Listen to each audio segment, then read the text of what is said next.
My family called it love. Funny how quiet it got when I stopped paying for it. So I guess every family has that one person who keeps everything from falling apart. The one who pays the late bills, remembers birthdays, fixes the printer, and somehow becomes the emotional janitor for everyone's mess. In my family, that person's me. I'm Lucy Bennett, 31, living in Portland, Oregon, and apparently, I'm the responsible one. My mom says it like it's a compliment, but it feels more like a life sentence. I've got a younger brother, Kyle. He's 25, charming enough to get away with murder and lazy enough to never try anything else. My mom, Susan, adores him. She says he just needs time to find himself. Funny how time in our house always came with my credit card attached. Last December, I came home from work, dead tired, shoes soaked from the rain, and sat down with a bowl of microwaved pasta. It was one of those nights where the quiet feels too heavy. Around midnight, my phone lit up, blue light cutting across the room like a cold knife. Send me your card info. Mom said you'll pay for the cabin trip. That was the entire text. No hi, no please, not even a fake emoji to soften it. For a minute, I thought maybe I misread it. But then another ping. We already found a place near Lake Crescent. Need to book tonight. My stomach dropped. I stared at the screen until the words blurred. I could almost hear my mom's voice behind that message. Soft, guilt-coated, persuasive. Lucy, honey, it's just one trip. Kyle's been under a lot of stress. The same script, different year. I typed back, no. Just that. One word. My thumb hovered over send, like I was about to detonate something. I hit it anyway. The dots never appeared. No reply, just the hum of my fridge and the sound of my own heartbeat. It's crazy how a single text can make you feel like you're 12 again, standing in the kitchen while your mom tells you to be reasonable. I cleaned the counter again just to have something to do. The smell of lemon cleaner hit hard, like the world was mocking me for trying to scrub away a history that wouldn't fade. Growing up, Mom used to say, family shares everything. Back then, it sounded noble. Now it just sounds like a password she uses to access my bank account. By morning, I'd convinced myself I was overreacting. Maybe Kyle wouldn't actually take anything. Maybe this time they'd respect a boundary. I should have known better. Around 7 a.m., my phone buzzed again. Mom, don't be dramatic, it's already booked. We used your card since you weren't answering. That text hit different.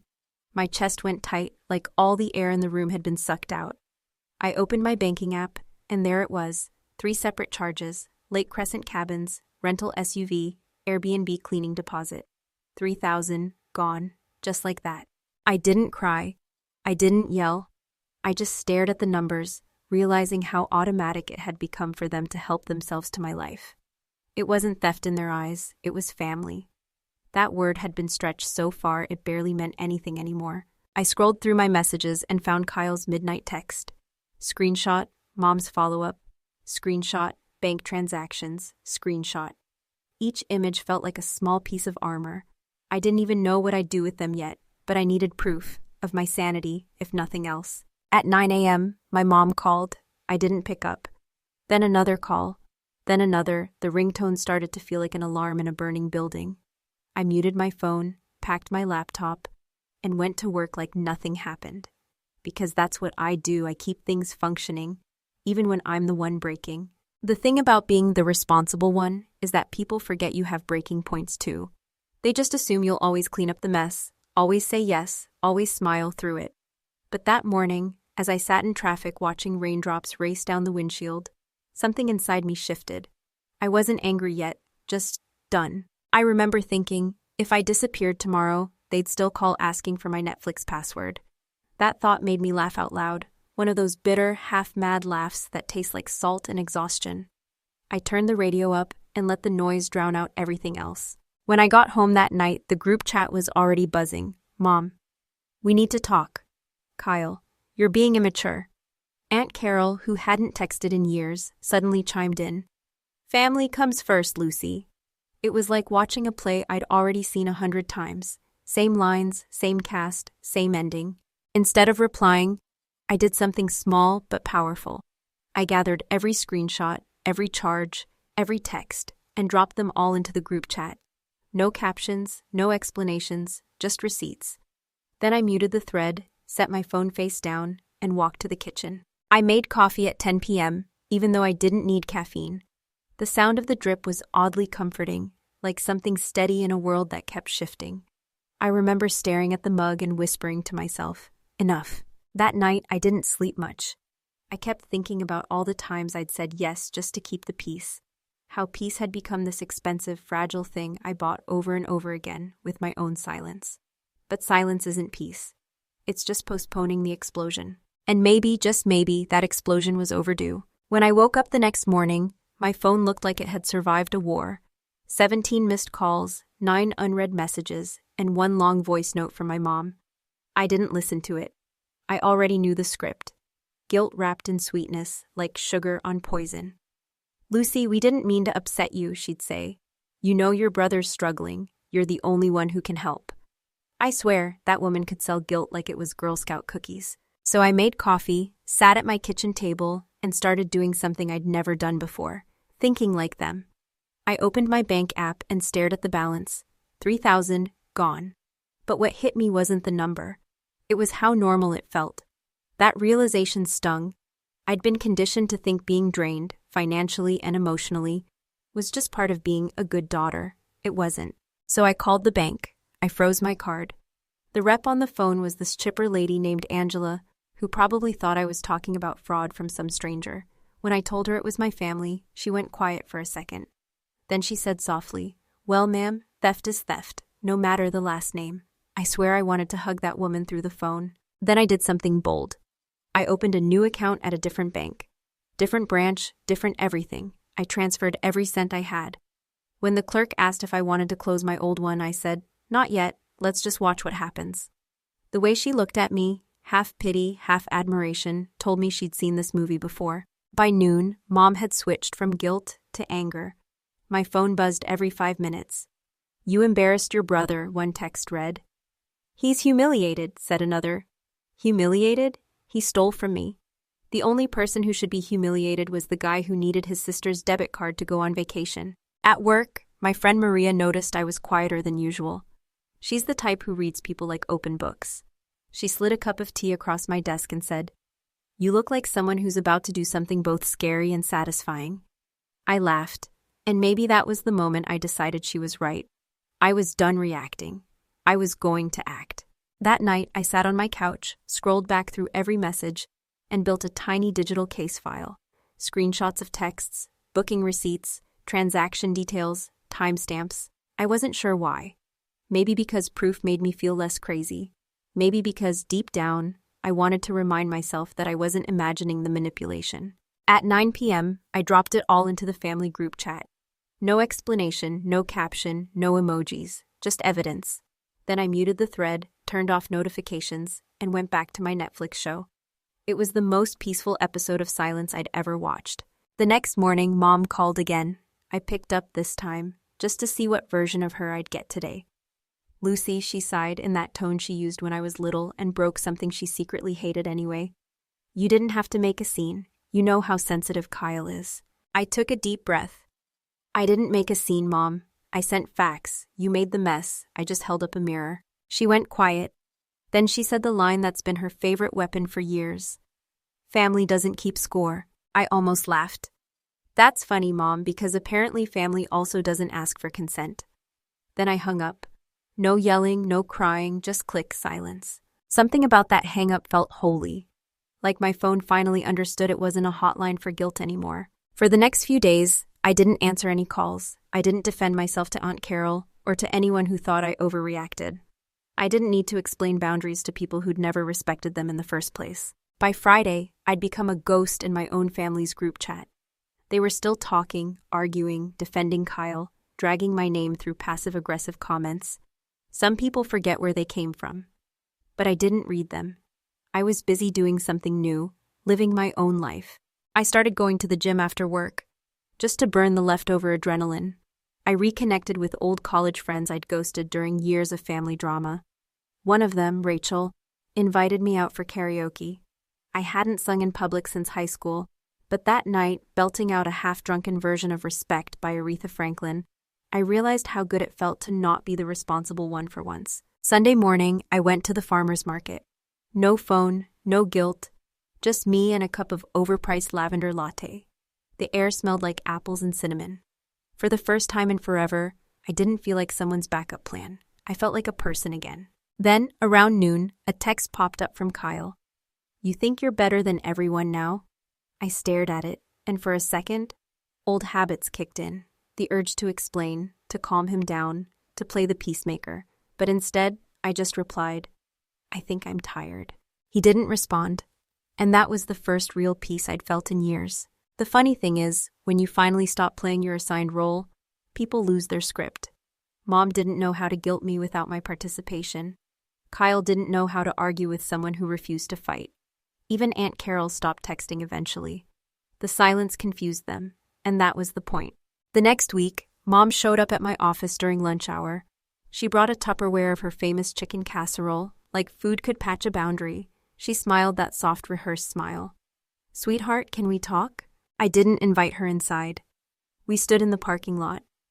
"You can talk," I said, crossing my arms.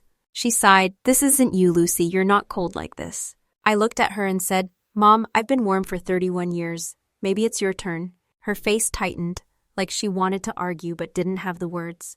She set the casserole down on the hood of my car and walked away. I left it there until the sun started melting the cheese, then threw it in the trash. Maybe that was symbolic, maybe not, but it felt right. That night, I poured myself a glass of wine, sat by my window, and realized something simple yet heavy. Silence isn't weakness, it's strategy. It's the space where manipulators panic, because they can't control the narrative without your reaction. For years, I thought being good meant saying yes, fixing things, being the bridge everyone walked across. But sometimes, being good means burning that bridge and building a damn fence. And as the days passed, the guilt faded, the quiet stayed, and honestly, it was beautiful. You ever get that weird calm before a storm? Like the world's just waiting to see if you'll snap? That was me.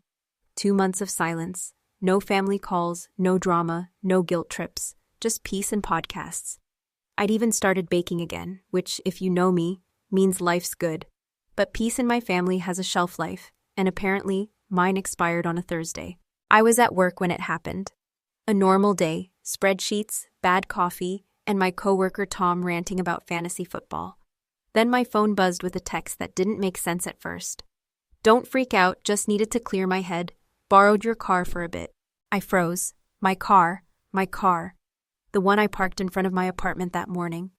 I checked the parking lot camera on my phone app. Empty spot. Gone. Just like that. For a second, I thought maybe it was a prank. But then I noticed the message sender. Kyle, my brother. Of course it was Kyle. The same guy who thought consequences were for other people. My hands were shaking, but not from panic. From that cold, clean kind of anger you feel when the last nerve finally snaps. I texted back. "You stole my car. No emojis, no punctuation, just facts." His reply, "Relax, I'll bring it back. Mom said it's fine." Mom said it's fine. The phrase hit like a punch, because that was the family motto, wasn't it? If Mom said it's fine, then it must be fine, no matter who it hurts.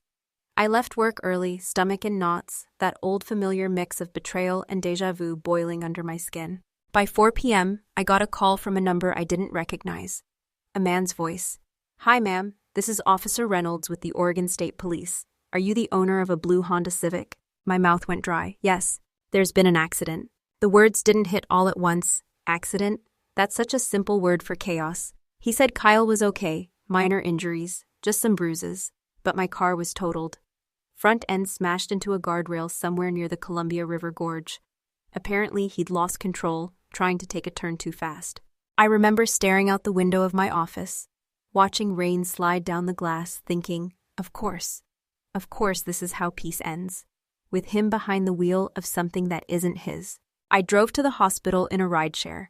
The driver tried making small talk about the weather, and I just nodded, clutching my phone so tight my knuckles went white. By the time I got there, my mom was already in the hallway, pacing, arms crossed, face all red like she'd just run a marathon of denial. "Oh, Lucy," she said, relief dripping off her like syrup. "He's fine, thank God." I stared at her. "That's your first sentence? He's fine?" She blinked. "Well, what do you want me to say? It's just a car." Something in me broke.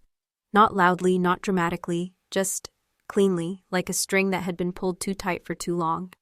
I looked her dead in the eyes and said, "No, Mom, it's not just a car. it's respect, it's boundaries, it's mine. She started doing that thing, tears welling up, voice trembling just enough to sound sincere. Lucy, don't make this harder than it needs to be. He didn't mean, I cut her off. Didn't mean to steal my card. Didn't mean to take my money. Didn't mean to wreck my car. At what point does didn't mean to stop being an excuse and start being who he is? Her mouth opened, then closed. No answer. I walked past her into the room. Kyle was lying in the bed, eating hospital pudding like he was at a spa. He looked up and smirked. Hey sis, don't look so mad. Insurance will cover it. Insurance. He said it like magic, like money just grows from thin air and responsibility's optional. I stood there staring at him. And suddenly I saw it all, the years of covering for him, explaining away his laziness, apologizing for his choices. He wasn't a victim of circumstance. He was a product of my mother's protection and my compliance. You know what, Kyle? I said quietly. You can have the car, keep it, live in it, because after today, you don't get another piece of me. He frowned, putting spoon halfway to his mouth. What's that supposed to mean? It means you're on your own. No more bailouts, no more excuses, no more me cleaning up your life. He laughed, that mocking laugh I'd heard since we were kids. You'll come around, you always do. I leaned closer. Not this time. Then I turned to leave. Mom started following me, pleading, Lucy, please don't walk away like this. I stopped at the door, turned back just once and said, You raised him to believe love means taking. I'm done proving otherwise. Then I left. The rain was still falling, steady and cold. I stood under the awning outside the hospital, feeling the weight of it all press down on me. And then something strange happened. It lifted. The anger, the exhaustion, the endless guilt. It all just slid off. On the way home, I stopped by a diner off I-84. The waitress called me Hun, poured me coffee, and didn't ask a single question. I sat there staring at the steam rising from the cup, thinking how sometimes the kindest thing you can do for yourself is walk away before the apology that will never come. That night, I filed a police report. Not because I wanted to punish him, but because I wanted a record. A line in the sand. For once, something that said, this is not okay. And as I typed out his name on that form, my own brother's name, it felt like mourning and liberation rolled into one, like burying a version of myself I'd outgrown. The next morning, I woke up to another text from Mom. You've gone too far. I smiled for the first time in days. No, Mom, I typed back. I finally went far enough. The first 3 weeks after the accident were the quietest of my life. Not the peaceful kind, though. The kind that hums in your ears and makes you wonder if you're the crazy one for wanting distance. I didn't call, I didn't text, I didn't even scroll through the family group chat. I blocked the numbers, archived the messages, and focused on breathing like a normal person again. I'd wake up, make coffee, go for a jog along the Willamette River, and pretend I didn't have a family that treated my boundaries like optional guidelines. It was the first time in years I could actually hear myself think. Then one morning, an envelope showed up in my mailbox. No return address, just my name written in my dad's shaky handwriting. Inside was a letter and a folded check, $2,000. The note read, This isn't to make it even, it's to say we're trying. Love, Dad. The words were crooked, smudged in places, like he'd rewritten them a dozen times. I sat on the porch, staring at the check, and for a second, I didn't know whether to laugh or cry. He'd always been quiet during Mom's manipulations, playing the peacekeeper, which really meant accomplice in silence. But this letter, it felt different, like a man trying to crawl out from under his own guilt. I didn't cash the check. I tucked it in a drawer next to my old library card and the keys to my totaled car, symbols of things I once thought were mine. Around that time, Kyle texted me for the first time since the accident. It wasn't an apology, not really. Just a blurry photo of his arm in a sling and the words, Guess I messed up. I didn't reply, but I looked at that photo longer than I should have. There was something unfamiliar in his face. Maybe exhaustion, maybe regret. For once, he didn't look invincible. Weeks went by. I started therapy. My therapist, Dr. Hall, was this 60-year-old woman with a raspy voice and a collection of cat mugs. The first thing she told me was, You can love people and still walk away from them. I remember nodding, but it didn't hit until later, like she'd handed me a permission slip I'd been waiting for my whole life. In therapy, I talked about the invisible contracts I'd signed as a kid. The one where I'd be the fixer, the forgiver, the one who never said no. I told her about Mom's tears, Kyle's charm, Dad's silence. She just listened. No judgment, no pity. Then one session she said, "Maybe they're finally learning who you are when you stop performing the role." That line stuck with me for days. Then something happened I didn't expect. My mom called. I didn't pick up, but she left a voicemail. Her voice sounded tired. Not the performative, guilt-dripping tired I'd grown up with. Real tired. "Lucy," she said softly, "I know you don't want to hear from me, but I wanted you to know we sold the lake house. Kyle's paying off what's left on your car, and I'm sorry, I don't even know what else to say." Then silence, a real one. For the first time, I didn't feel angry, just sad. Not the kind of sadness that makes you want to fix things. More like the sadness you feel watching a storm finally blow itself out. A week later, another envelope came. This one small and neat, with no money, just a handwritten note on plain paper. "For peace, not payment," it said.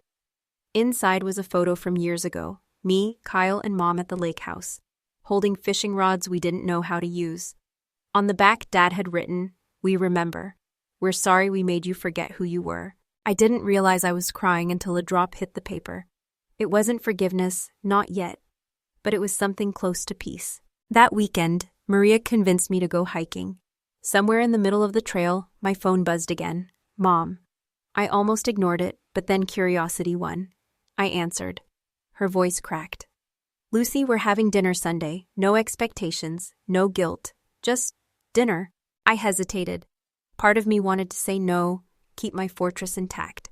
But another part, the part that still remembered birthday pancakes and Sunday mornings before everything got complicated, wanted to see if maybe, just maybe, people could change when you stopped rescuing them.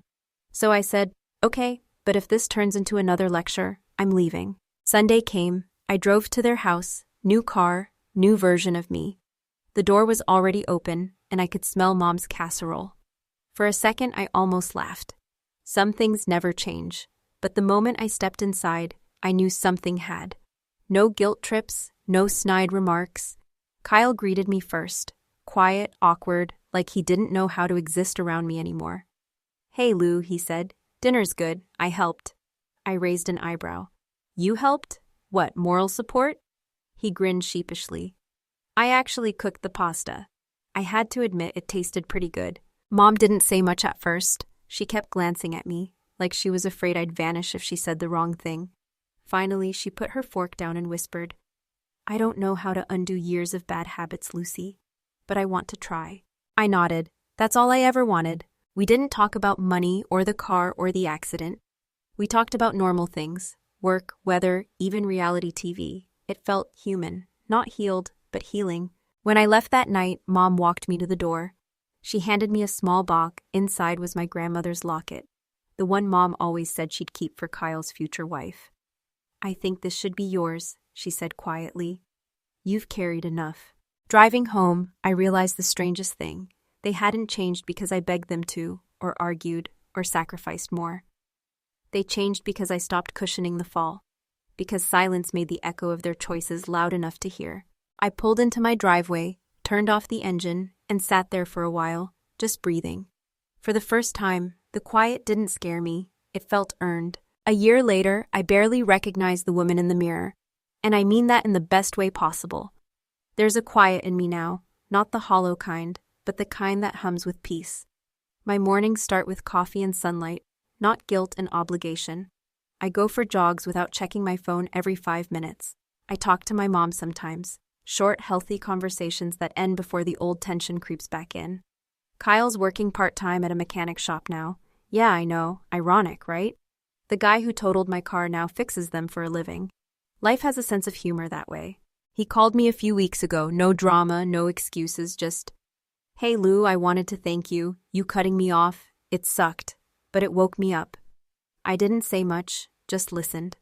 When we hung up, I sat there for a while, realizing that maybe this was the kind of revenge I always wanted. The quiet kind, the kind that looks like growth. As for Mom, she's learning. We're both learning, actually. Boundaries used to sound like walls to her, but now she calls them guardrails. She even joked once, "Guess we all needed a crash course." I nearly choked on my tea laughing. For the first time, I saw her not as the villain of my story, but as a woman shaped by her own fear of losing control. She used manipulation the way some people use prayer, hoping it'd keep the world from falling apart. I visit her on Sundays now. Not every Sunday, but enough. She doesn't guilt me anymore when I skip a week.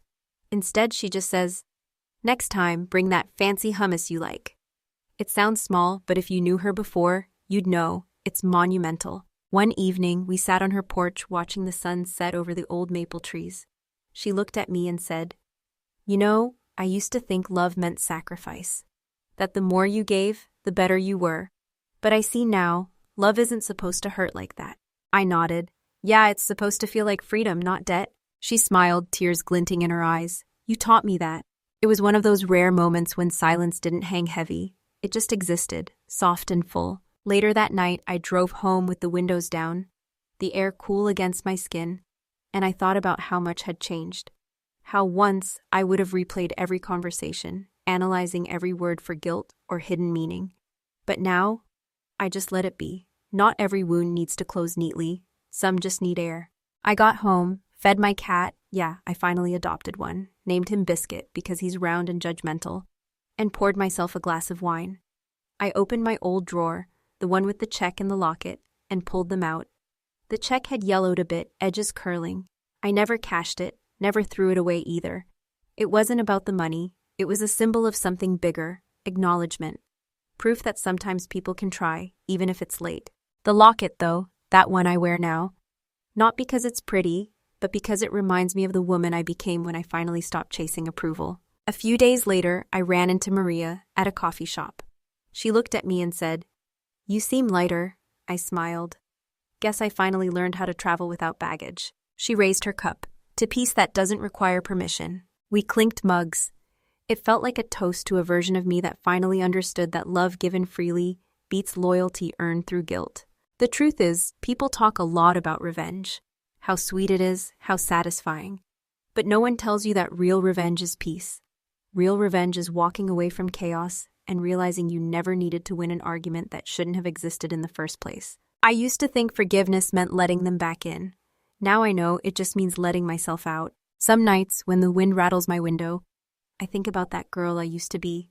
The one who apologized for existing too loudly, who confused tolerance for kindness, who thought being good meant being small. I wish I could tell her, "You don't owe anyone your silence," but maybe she already knows now. Because if there's one thing I've learned, it's that love isn't a debt you pay. It's a choice you make. And the moment you start choosing yourself, the world stops feeling so heavy. So yeah, maybe my family never turned into a Hallmark miracle, but we became honest. And in this messy, imperfect world, that's close enough to grace for me. I still visit Dad's grave sometimes. He passed away quietly last winter, before I could tell him how much that letter meant. I bring coffee, not flowers. He hated flowers. I sit there and tell him about work, about Biscuit, about Mom learning to say sorry without crying first. Sometimes I swear I can hear him chuckle in the wind, that same quiet laugh that used to fill the kitchen when everything else was falling apart. And when I leave, I always say the same thing. "I'm doing okay now, Dad. You don't have to worry. Because I'm not surviving anymore. I'm living." You know, when I look back now, I realize this story was never really about revenge or punishment. It was about rediscovering myself after years of confusing love with duty. I used to think being a good person meant saying yes, forgiving too fast, staying quiet to keep the peace. But peace built on silence isn't peace at all. It's just fear wearing a smile. I learned that setting boundaries doesn't make you cold, it makes you honest. And sometimes the only way to teach people how to respect you is to stop giving them chances to hurt you. Funny how life works. When I stopped trying to fix everyone, they finally learned how to fix themselves. They say, you can't pour from an empty cup. And I think that's true. You can love people deeply and still walk away when that love costs you your self-worth. Because real love doesn't demand your exhaustion. It allows your growth. And sometimes, the most powerful kind of forgiveness isn't about letting them back in. It's about freeing yourself from the weight they left behind. They finally apologized weeks later. I forgave them, but this time on my terms. If this story touched something in you, maybe a memory, a lesson, or a quiet truth you've been avoiding, I'd love to hear it. Tell me in the comments, what did this story make you realize about love, family, or self-respect? Don't forget to like the video if it spoke to you, and subscribe to the channel for more stories that challenge, heal, and remind us of who we really are. And wherever you are tonight, I hope you find your kind of peace, the quiet one that comes after you finally stop fighting to be understood and start choosing to be free.